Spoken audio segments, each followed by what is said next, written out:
vstupe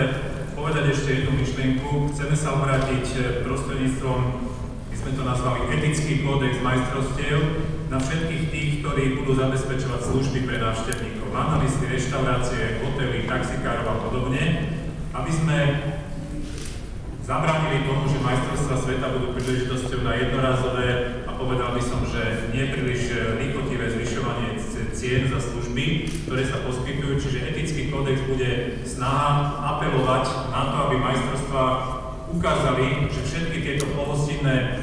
zariadenia, ktoré máme a služby, ktoré budeme návštevníkom poskytovať, budeme poskytovať preto, že sme mestom, ktoré toto dokáže a zvládne, ale nie preto, aby na tom jednorazovo zarábalo neoprávnené ceny. To znamená, ten etický kódex smeruje do tejto oblasti, aby sme vlastne udržali